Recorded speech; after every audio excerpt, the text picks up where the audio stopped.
Meanwhile, reactions have continued to trail President Bola Tinubu's national broadcast regards to the ongoing protests. Some have heavily commended the president, others expressed divergent views. Now, the Chief Executive Officer of RTC adversary, Mr. Okpeyemi Agbaji, applauded Mr. President as reforms, saying it's a bold step, but would achieve growth with a matter of time.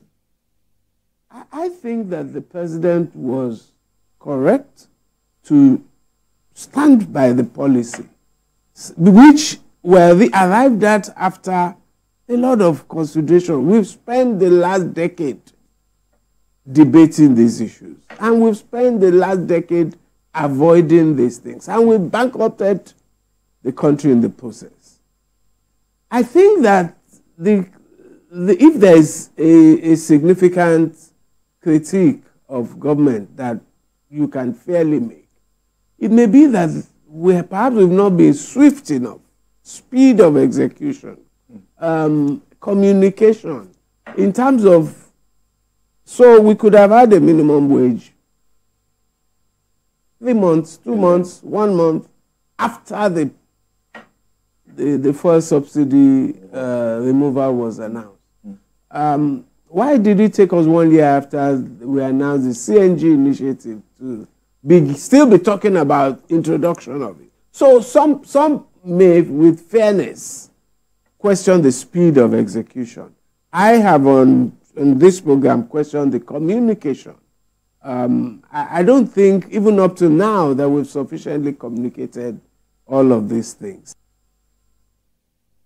Well, in the same vein, the Managing Director, Chief Executive Officer of Dignity Finance and Investment Limited, Dr. Chijoke Ekechukwu, also emphasized the need for government to prioritize the actualization of a dependable database to help achieve inclusive growth. We need to be intentional about our database.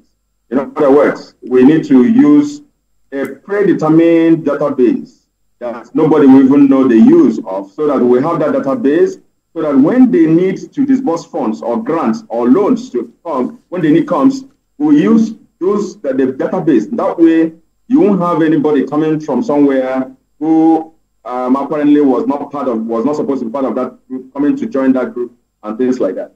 In the past, when palliatives and incentives were distributed, many Nigerians, you ask whether they received, they will tell you no, they didn't receive. So you see, these are some of the things. Intentions of government are right, but execution may still not be perfect. We need to improve on that execution, because we have seen a lot of things that the government is doing. 75,000 beneficiaries of 1 million micro and small business with single-digit interest. 1 billion naira each to larger manufacturers, also good intention. But then you will now see who the large manufacturer is and who the large manufacturer is not. Those are the issues. The intentions are right, always. Execution not very right. While there's a push for Nigeria to review its shipping laws, the proposed changes will require that imported cargoes be shipped on a free on-board basis.